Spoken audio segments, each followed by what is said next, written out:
Hello again. Welcome to the Roger Hudson Guitar Method. I hope you survived lesson 15. There were some challenges in that one, for sure.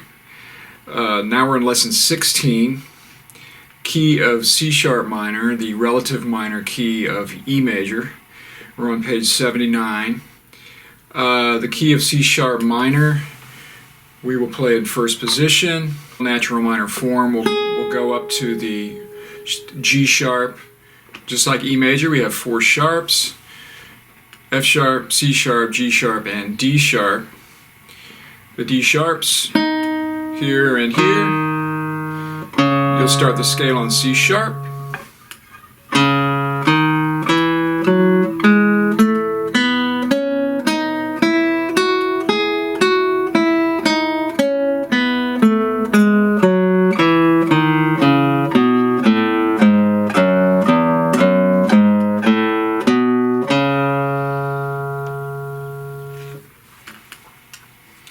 In C sharp minor, harmonic minor form, we're going to have a B sharp.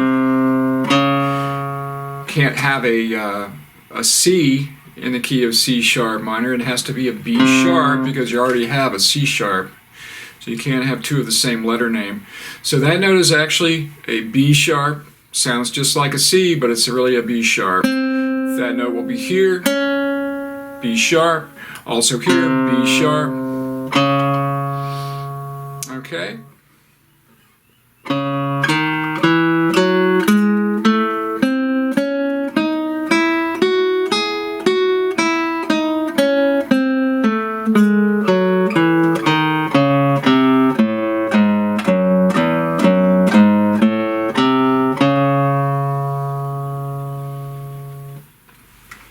At the bottom of page 79, we have C sharp minor scale study. This has some elements of the natural minor scale and also harmonic minor.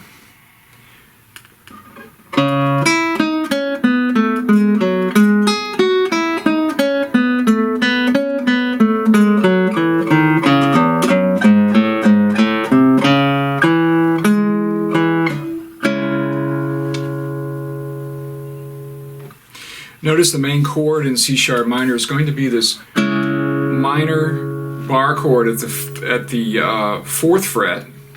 I've got a typo here where it says 2/5. It's actually 4/5. Alright, so be familiar with this shape of a minor chord. This is a very common minor bar chord shape.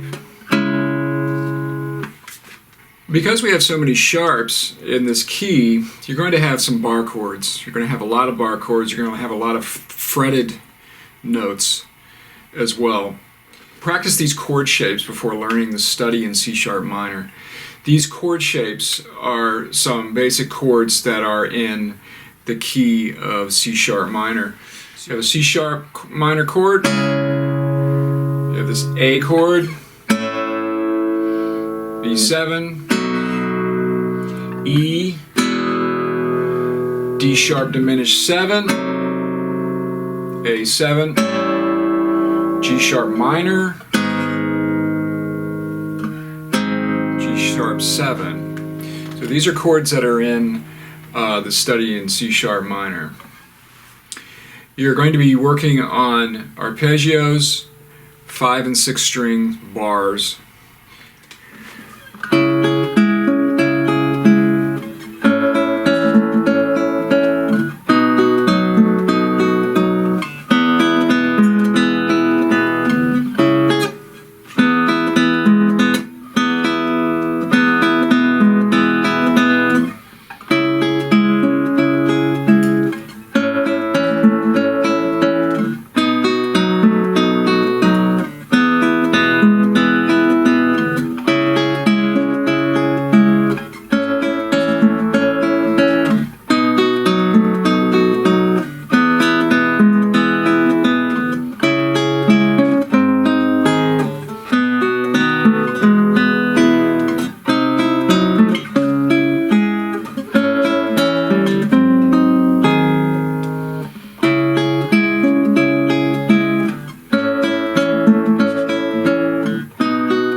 page 81, we're going to talk about movable scales.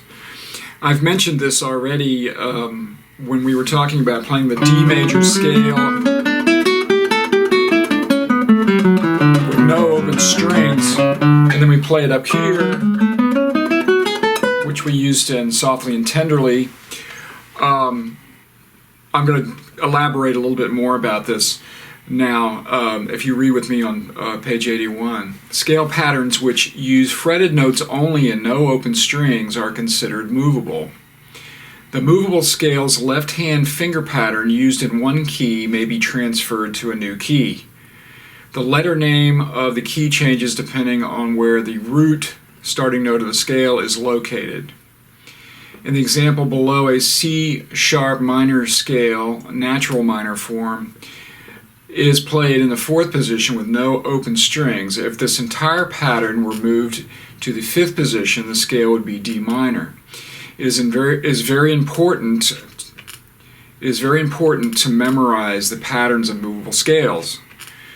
They are very practical for learning musical phrases and for improvising.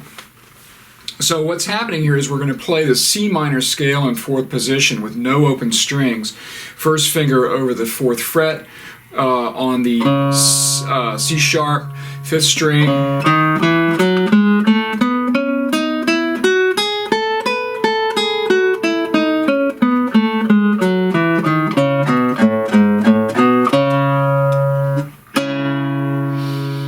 Alright, we went all the way up to the B, we went as far down as the G sharp, and then ended on the C sharp. Now, if we move this entire scale up one fret to the fifth position, play the same pattern, that is a D.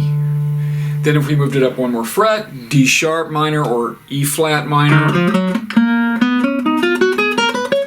and so on, E minor. Remember, the whole steps are natural notes from, for example, we were C sharp, the next fret up would be D, the next fret up from that would be D sharp or E flat, D to E is a whole step, and then E to F is a half step. So remember, E to F is only one fret, and then B to C is only one fret. So you should be able to figure out what key you're playing in based on a reference. So if you know this is C sharp, this will be C. This will be B because C and B are right next to each other. So if you want to play the B minor scale, same shape. The pattern here is 1, 3, 4, 1, 3, 4, 1, 3, 1, 2, 4, 1, 2, 4, like that. Also 1, 2, 4 on the sixth string. So memorize this pattern. Memorize this pattern. It's a very, very practical pattern. But we'll be doing it for now up here in C sharp minor.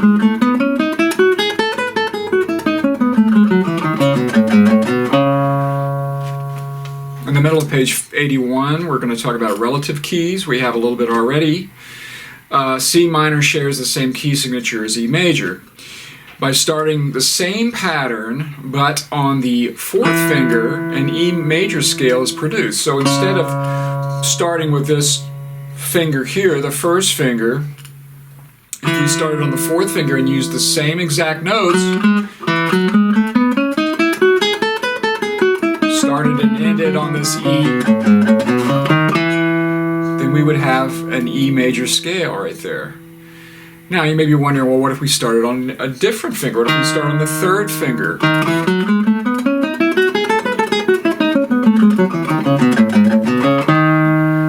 Then you would have a Locrian mode.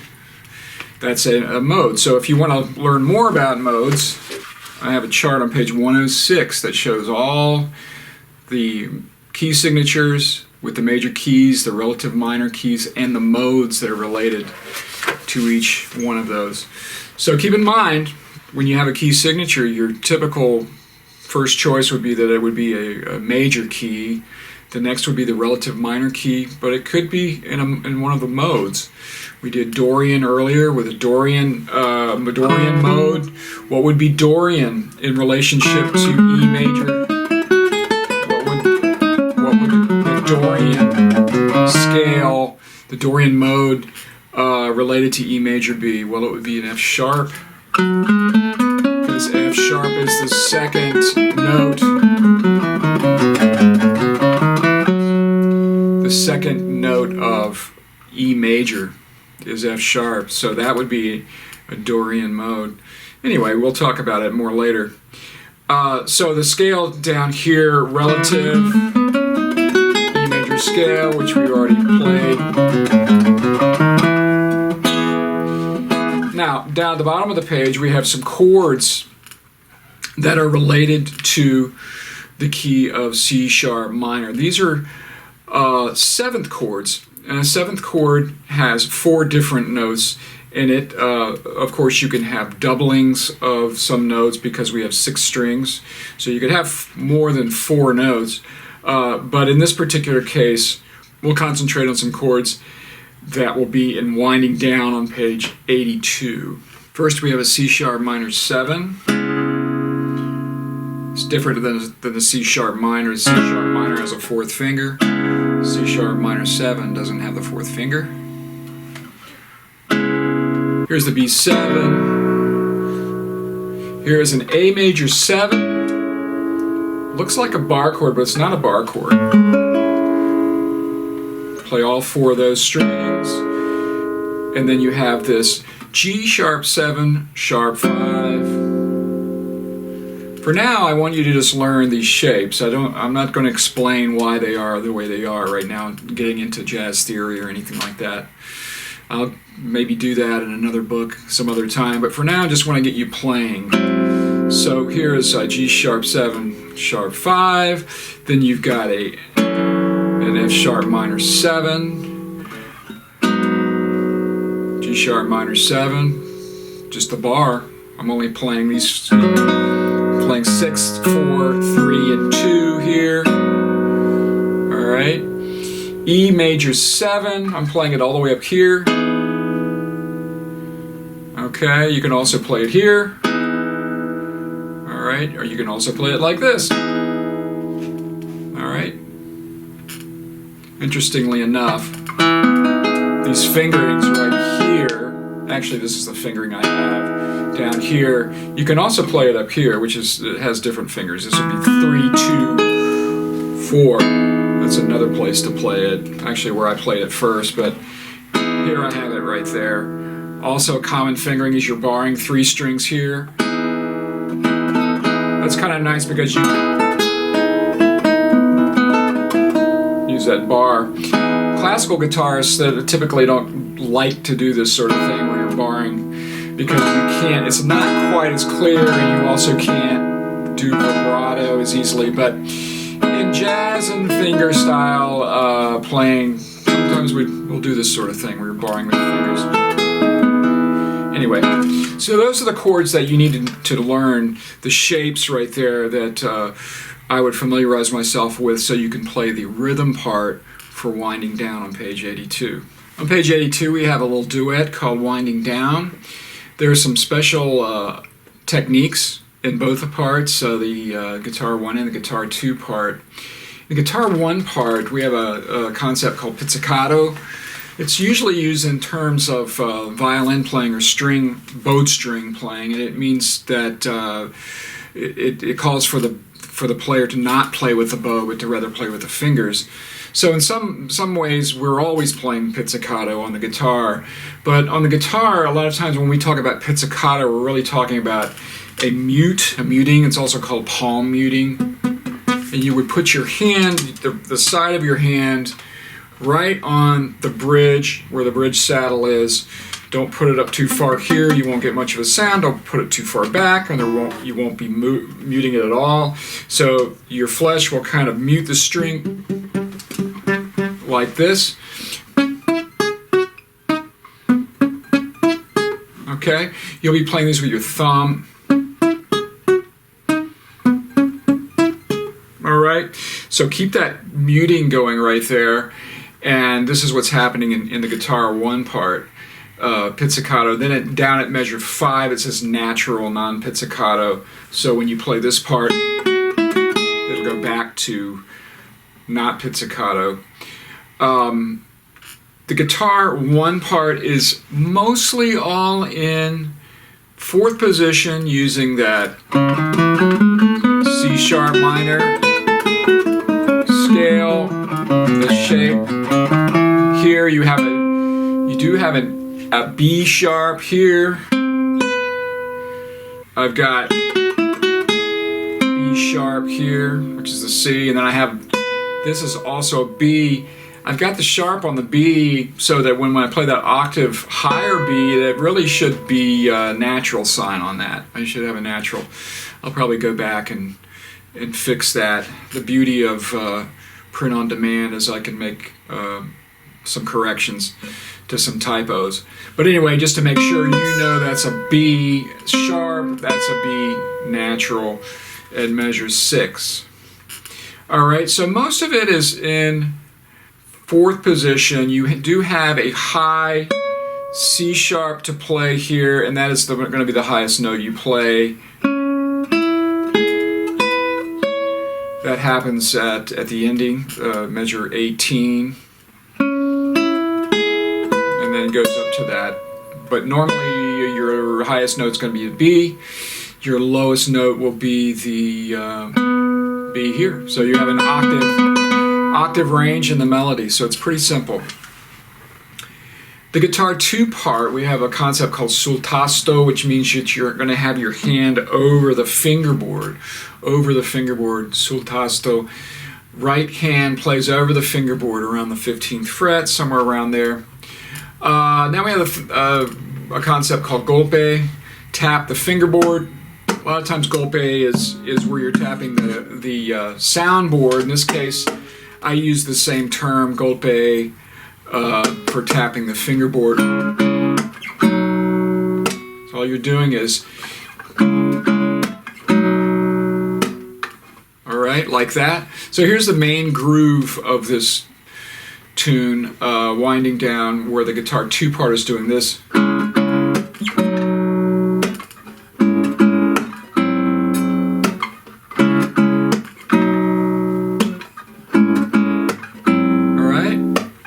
Get that going. Don't go too fast. It does change down at the bottom.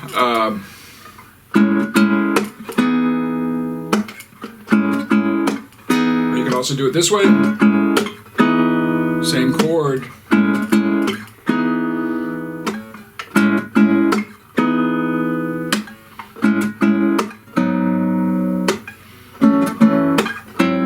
Second page, measure 12 right there. All right, so have some fun with this one. I put the chord symbols above so that you'll begin to associate the chord symbols with the shapes of the chords that you're playing. So when you start seeing this kind of shape, when you see minor 7, this is C sharp minor 7, just like what we did with the movable scales, movable chords. Also, if there are no open strings, this is a C sharp minor, this would be a D minor. Okay, this would be a C minor, this would be a B minor 7, just like that. So these are movable. As long as there are no open strings, the chord is movable. Also, it has some improvisation. You could do that during this. This is called a vamp. Vamp when sort of do a particular thing over and over again. And while that's going on, the guitar 1 can improvise. You can also switch parts. I've had a lot of students do this, and they have a lot of fun with it because they can improvise and interact with each other playing. And if you memorize it, it's even better, because then you don't have to concentrate on reading notes or anything like that. You can start to be free to improvise. So have fun with that. 1, 2, 3, 4.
you.